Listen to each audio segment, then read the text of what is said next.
Hi, this is Emily Wilson from Huntington Learning Center of East Boise, here to talk to you about test taking and finals, which are coming up here pretty soon in the next couple of weeks.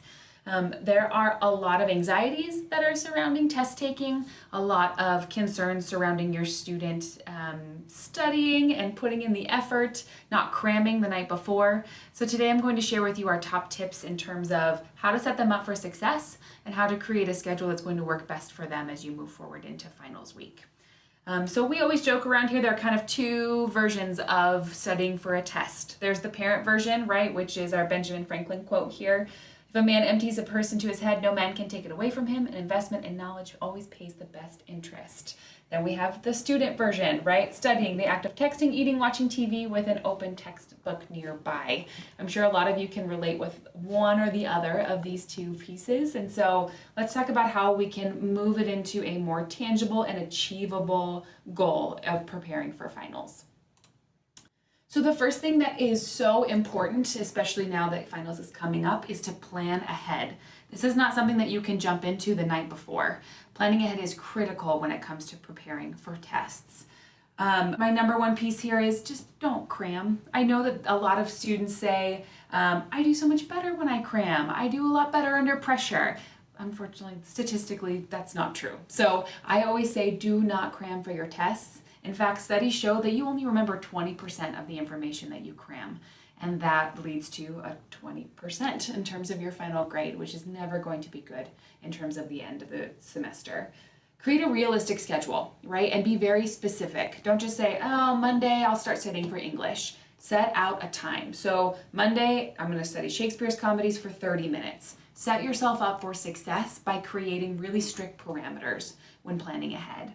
And finally, stick to your schedule. It's easy to get off, but don't abandon. Perseverance is key. If one day doesn't go as well, maybe you get stuck at school late, or you end up going to a football game or a soccer game. Get back on that track, because if you let one day throw everything off, then you're going to get to the day of the final and be completely unprepared.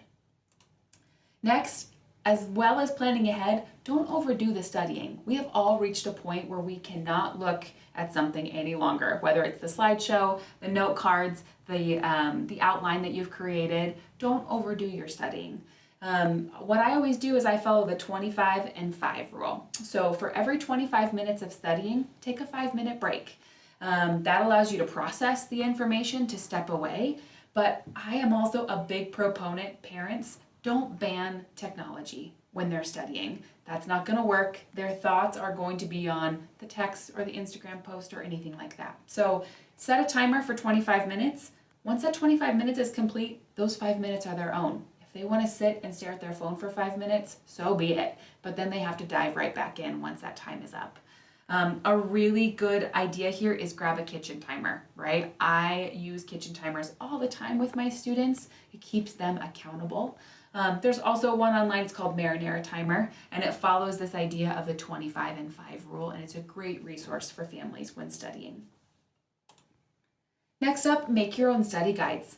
You have all been given that sheet of paper from the teacher that is gibberish, right? Put the information into a way that you best understand it.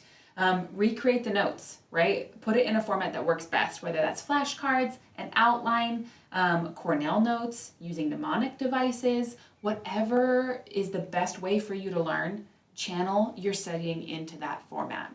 There's nothing worse than hitting your head against the wall because you can't comprehend the outline when you're really a flashcard person. Nothing says that you have to follow through with what you've been given. Make sure that you set yourself up for success.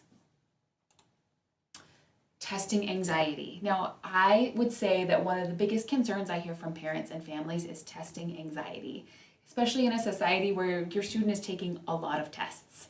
And so there are some really easy ways to combat testing anxiety and help your student feel prepared. I always say, however, the number one thing, being thoroughly prepared will mitigate any anxiety that you feel as a student, okay? So don't allow anything to just slide by you. If you're thoroughly prepared, then you can, take out 50% of any anxiety you feel surrounding a test. Also, some things to practice are some breathing techniques.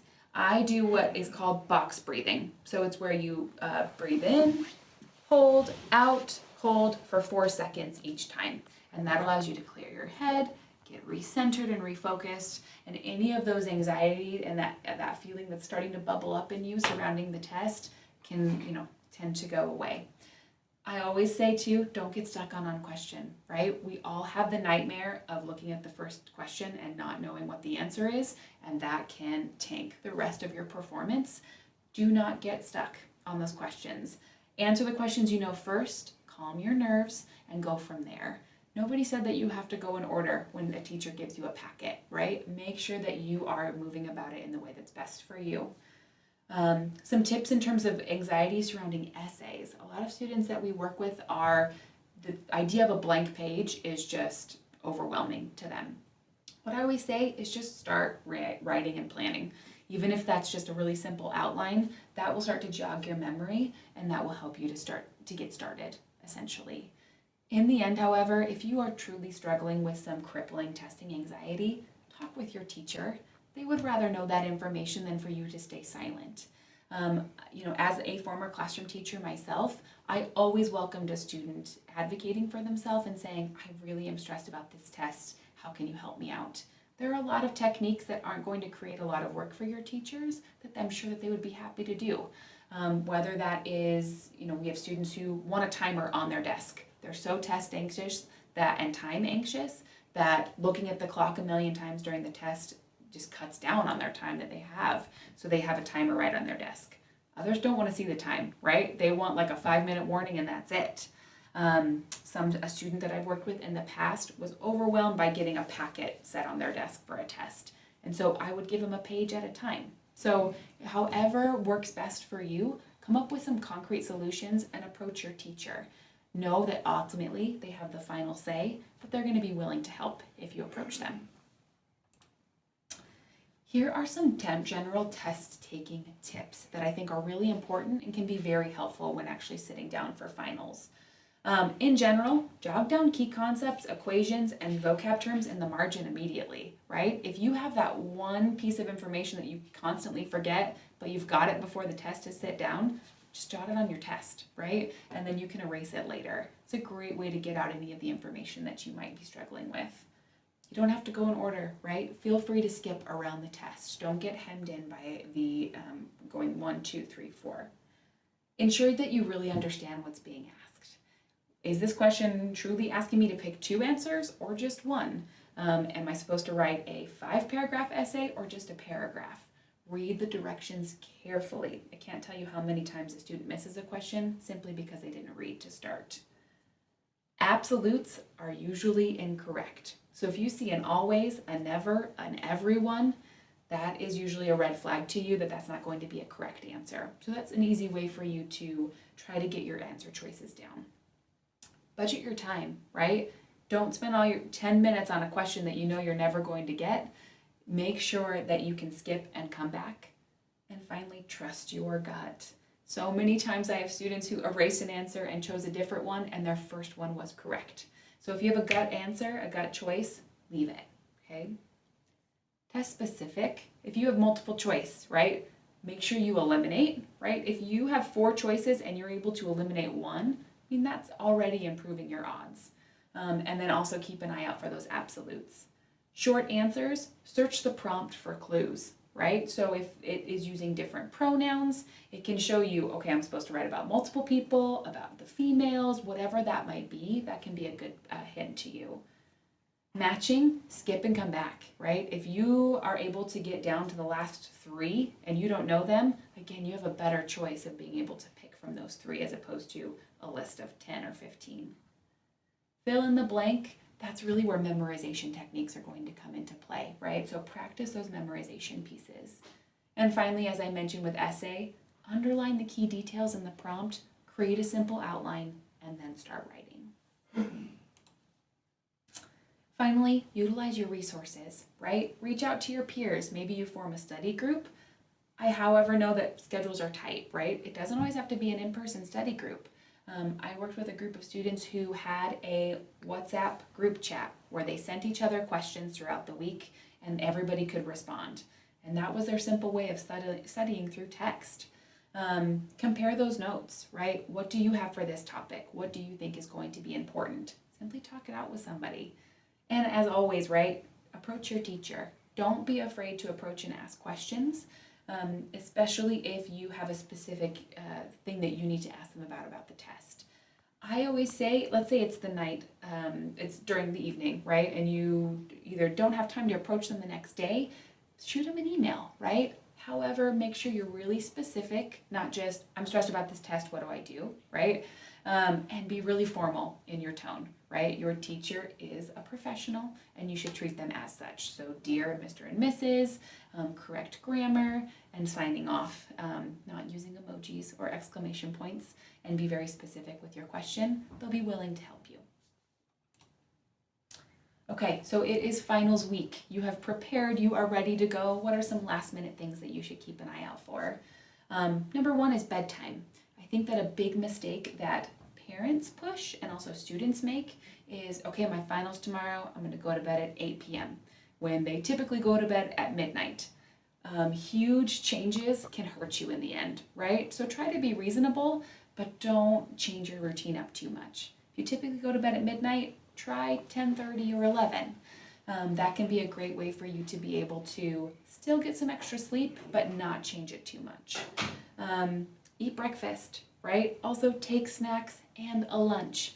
Make sure that you are full, right? You are ready to take those tests and that your stomach growling is not going to be the thing that's your downfall. Review your notes, but ultimately remember that you are prepared, right? There can be a lot of last minute stress finals week, but if you have put in the time, you should be good to go. And as always, I really always hit on this. Don't let the emotions of others influence you. So if you have a friend who did not prepare and is panicking about a test, don't let that transfer onto you, right? Or let's say that you have a final where you all take a break in the middle and everybody starts chatting about the hard questions. That could also tank the second half of the test for you. So don't let others influence you, right? Practice your box breathing and know that you are ready to go. I always put this in there just as a caveat. I hope that this is not the case for you or for your student. If you're still unprepared the night before, cram only as a last resort. And by cram, I don't just mean read over and over and over and over again. Be very strategic. Make a list of the top 5 topics and study them intensely, right? It's one thing to say, I know these 5 things are going to be really focused on and I need to get the key details from them. That seems much more manageable than I have 5 months worth of notes that I need to figure out tonight, okay? So make a list, prioritize, and study them intensely. Remember, at this point, repetition is going to be key. Thinking and continuing to repeat those key details is where you're going to see the most bang for your buck, essentially. Really, too, resolve not to procrastinate again. You're only hurting yourself. So if you do find yourself in this situation, understand that this stress is unwarranted, right? You are able to prepare and be ready. And also don't create the narrative that you do better under pressure. I hear that so often, and I really want to impart to students that's not the case. As much as you may think it is, it's not the case. So in the end, finals week is coming up. Make sure that you and your students are prepared by following through with some of these simple tricks, and that will allow you to get those grades that you've earned after 5 months of working and allow you to enter into second semester ready to go with a great grade.